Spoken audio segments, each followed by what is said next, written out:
Morning guys, good morning. So, tanghalian na, kakain muna tayo. Flex ko lang yung ulam namin na bangos. Maliliit na bangos yun. Ganito lang siya kalaki.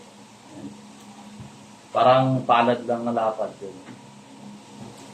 Sa mga nagtatanong na bakit daw mahilig ako sa maliliit na isda, sabi wala ba akong pambili ng malalaki? Nagkakamali kayo. Mas gusto ko pa yung maliit na bangos pag pinapadaing ko siya kasi wala siyang tinik, malambot yung tinik niya. Hindi katulad ng ibang bangos na malalaki, matitigas yung tinik. Ito, pinatanggal ko lang yung tinik niya sa gitna pero hindi siya bunlis. Tawag ko parang semi-bunlis lang ata. Ito yung ulam ko ngayon. Tapos nagluto ako ng laswa. Ito. Yung laswa sa amin guys, ito eh. Saluyot, yan.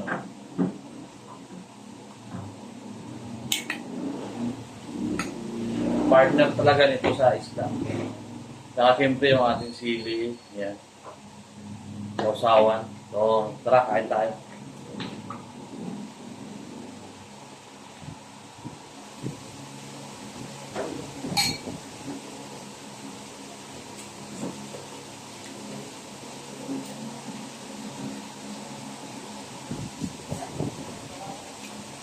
Ito yung sinasabi ko na ano, hindi mo na kailangan ng pabunlis pa.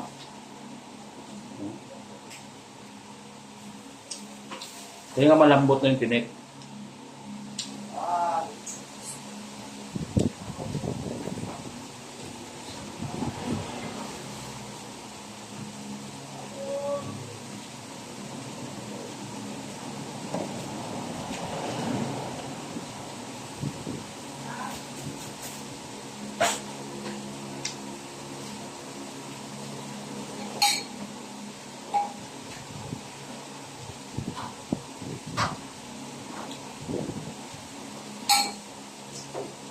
Sabayan mo pa ng ano.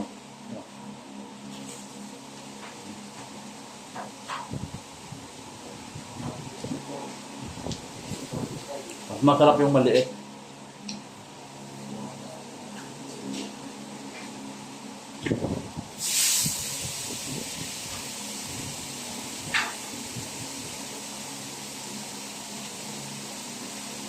Crunchy.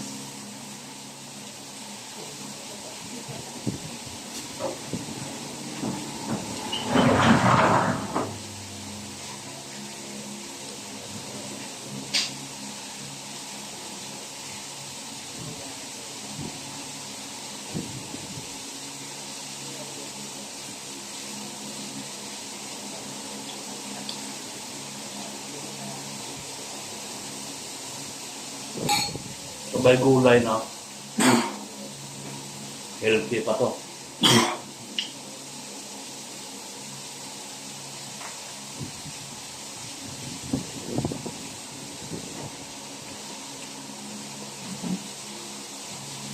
Kain tayo kain. Shoutout yan sa Ruas City. Barangay Biskaya. Dilmo Family, shoutout.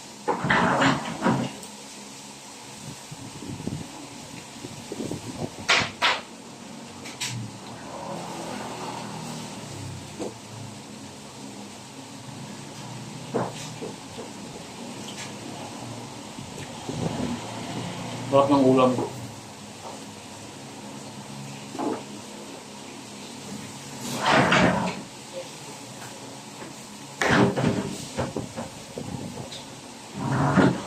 Tapos yung gulay, panalo.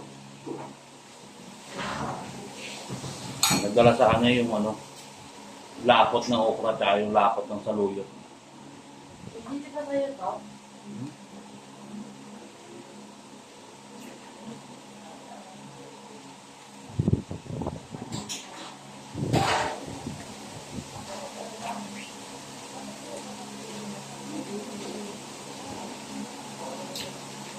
Salamat guys.